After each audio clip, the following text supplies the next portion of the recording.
friends, welcome again on my channel.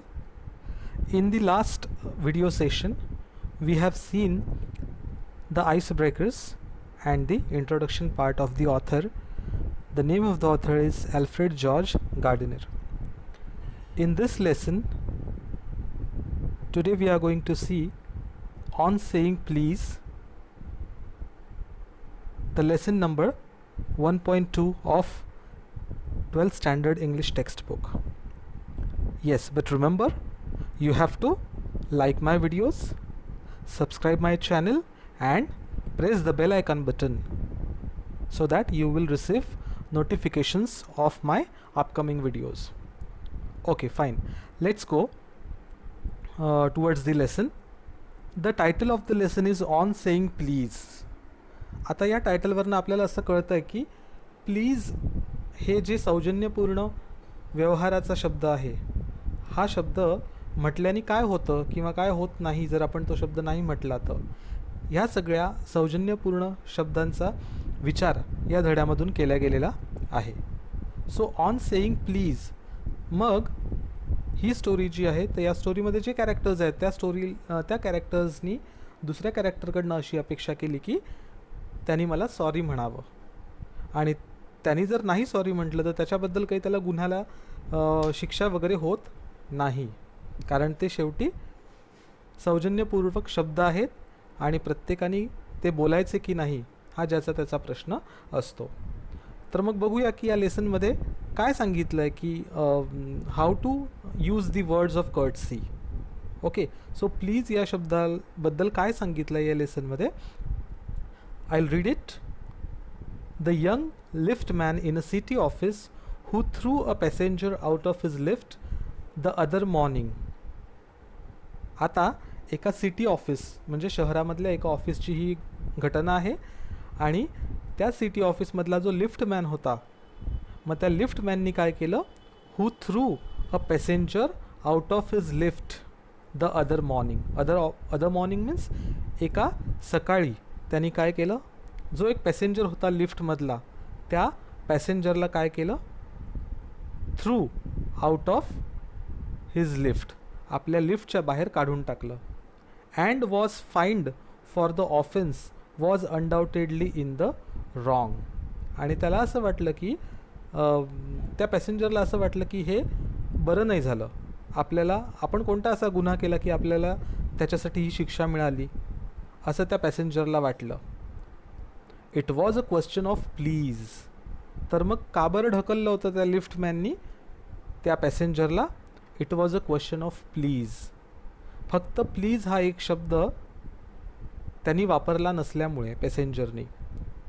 मग पुढे काय म्हटलं आहे बघा, the complainant entering the lift sed top. आता तो जो पॅसेंजर लिफ्टमध्ये आला आहे त्या पॅसेंजरला काय करायचं होतं, टॉप फ्लोअरला जायचं होतं, आणि त्यांनी काय केलं, जसा तो लिफ्टमध्ये एंटर झाला तसं त्यांनी डायरेक्ट त्याला ऑर्डर दिली लिफ्टमॅनला की टॉपच्या मजल्यावर घेऊन चल मला. ओके, आणि पुढे the liftman demanded top please. मग तो जो लिफ्टमॅन आहे त्याची काय अपेक्षा होती की पॅसेंजरनी काय म्हणावं, टॉप प्लीज, की मला तुम्ही कृपा करून टॉप फ्लोअरवर घेऊन जा, असं पॅसेंजरनी म्हणावं आपल्याला, अशी अपेक्षा त्या लिफ्टमॅनची होती. And this concession being refused he not only decline to comply with the instruction but hurled the passenger out of the lift. मग ही जी रिक्वेस्ट त्या लिफ्टमॅननी केली होती, त्या लिफ्टमॅननी केलेल्या रिक्वेस्टला पॅसेंजरनी काय नाही केलं, रिस्पॉन्स दिला नाही. अँड दिस कन्सेशन बीइंग रिफ्युज्ड म्हणजे नाकारणे, कन्सेशन म्हणजे त्यांनी जी रिक्वेस्ट केली होती की तुम्ही प्लीज म्हणा मला, तर ती रिफ्यूज केली होती पॅसेंजरने की मी तुला प्लीज वगैरे म्हणणार नाही. आणि म्हणून he not only decline to comply with the instruction म्हणजे त्यांनी जी सूचना दिली होती की मला तू वर घेऊन चल टॉप फ्लोअरला, तर ती सूचना त्यांनी फॉलो केली नाही. डिक्लाइन म्हणजे नाही म्हणणे, कम्प्लाय म्हणजे त्यांनी तसं करण्यासाठी नकार दिला की मी तुला टॉप फ्लोअरला घेऊन जाणार नाही कारण तू मला प्लीज म्हटलं नाही म्हणून. But hurled the passenger out of the lift, आणि त्या लिफ्टमॅननी काय केलं, त्या पॅसेंजरला हर्ल्ड म्हणजे लिफ्टमधून बाहेर ढकलून दिलं. This of course was carrying a moment of comment on manner too फार.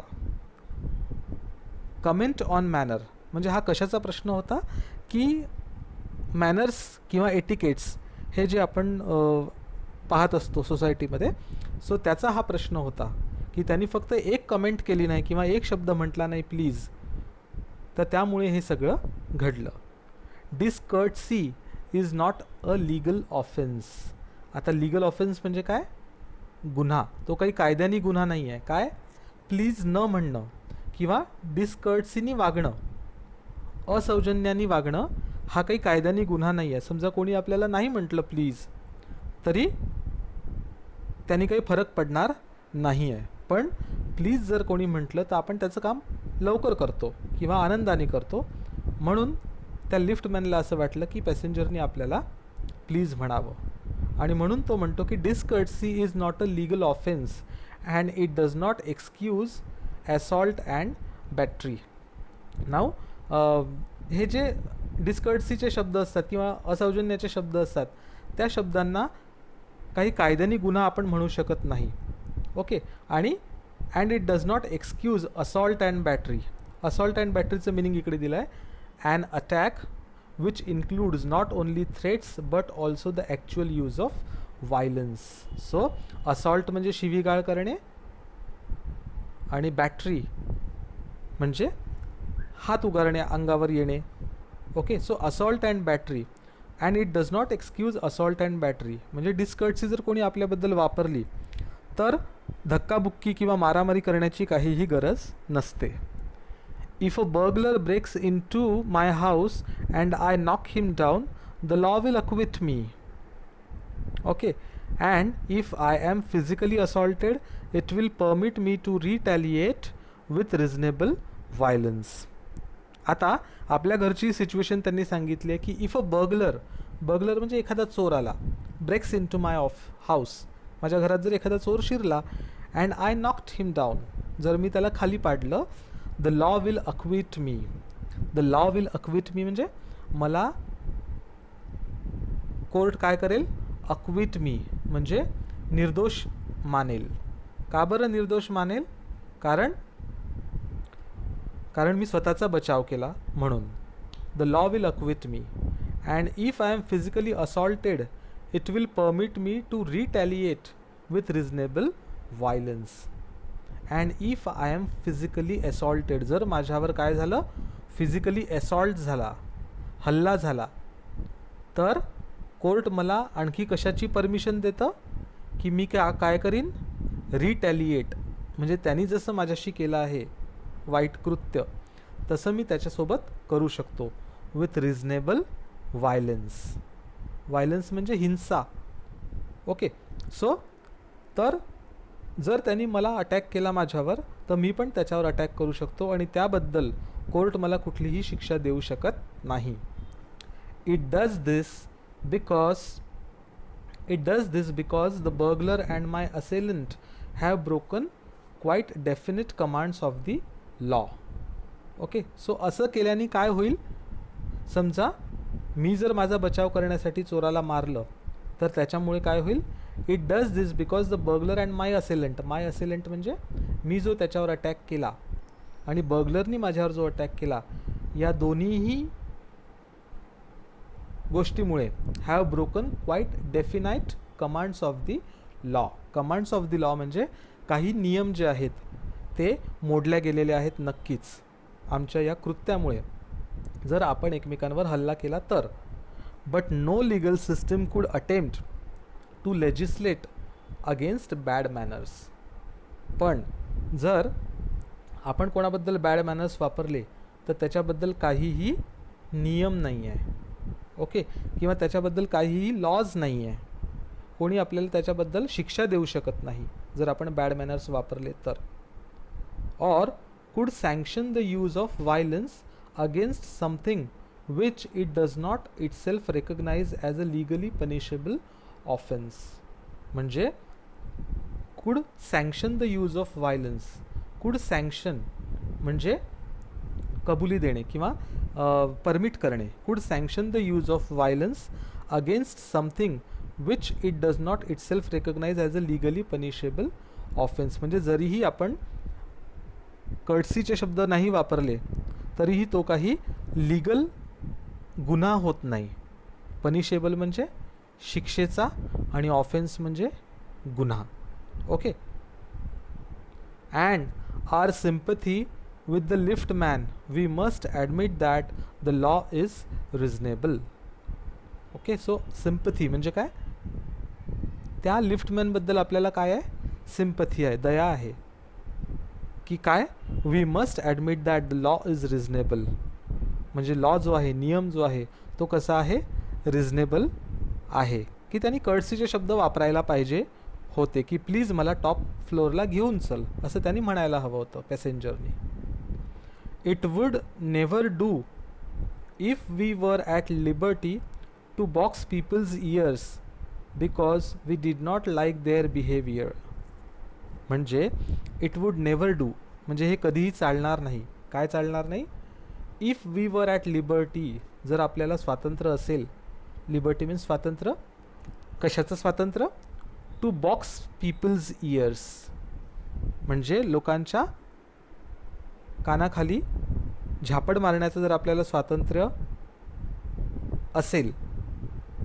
Because we did not take their behaviour, because we did not like their behaviour म्हणजे आपल्याला त्यांचं बिहेवियर आवडलं नाही, त्यांची वागणूक आवडली नाही म्हणून आपण त्यांना मारू शकत नाही. Or the tone of their voices किंवा त्यांच्या बोलण्याचा अंदाज आपल्याला नाही आवडला, त्यांच्या बोलण्याचा टोनिंग आपल्याला नाही आवडलं. Or the scowl on their faces किंवा त्यांच्या चेहऱ्यावरचे हावभाव किंवा हेकडपणा हा जर आपल्याला आवडत नसेल तर आपण त्यांना मारू शकत नाही.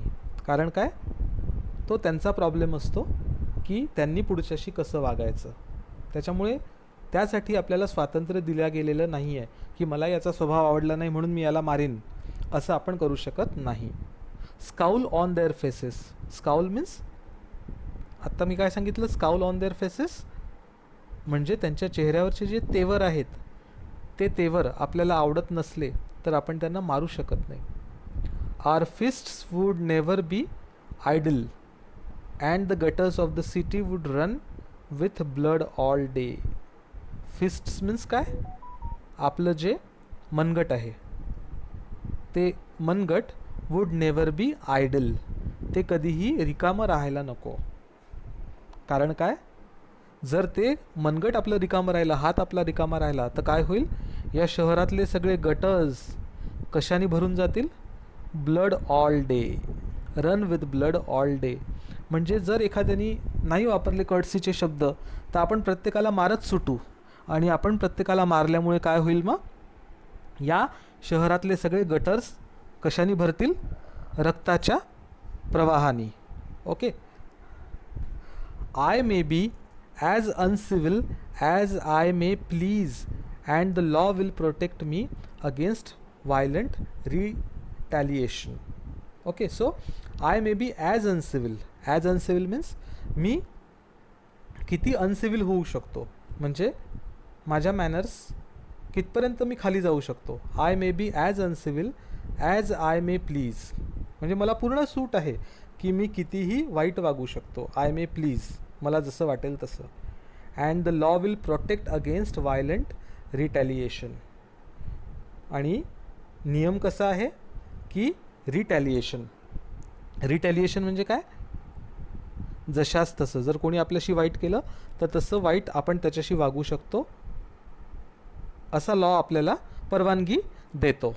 त्याच्यामुळे मी वाईटही वागू शकतो लोकांशी आणि चांगलंही वागू शकतो. I may be haughty and or boorish and there is no penalty to pay except the penalty of. I may be haughty or boorish and there is no penalty to pay except the penalty of being written down an ill-mannered fellow. So haughty means काय, having a high opinion of oneself and often a low opinion of others. म्हणजे स्वतःबद्दल खूप चांगलं स्वतःला समजणे आणि दुसऱ्याला तितकंच वाईट समजणे म्हणजे हॉटी. मग मी हॉटी पण होऊ शकतो. मग हॉटी म्हणजे मी काय सांगितलं आता, की स्वतःबद्दल खूप छान विचार करणे आणि दुसऱ्यांना कमी लेखणे. So I may be haughty or boorish. Boorish means what? Rude. Okay. So मी होऊ शकतो तसा. And there is no penalty to pay. आणि तसं करण्यामागे मला पेनल्टी भरण्याची गरज नाही आहे. पेनल्टी म्हणजे काय? फाईन पण मला भरावा लागणार नाही जर मी तसा वागलो तरी पण. To pay except the penalty of being written down an ill mannered fellow. म्हणजे मला फक्त काय सांगितलं जाईल की मी एक इल मॅनर्ड फेलो आहे. इल मॅनर्ड म्हणजे ज्याला मॅनर्स नाही आहे असा मी एक व्यक्ती आहे, असंच फक्त माझ्यावर आरोप होईल. बाकी मला कुठलीही शिक्षा होणार नाही.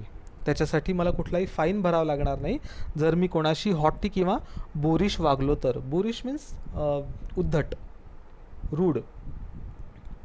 The law does not compel me to say please.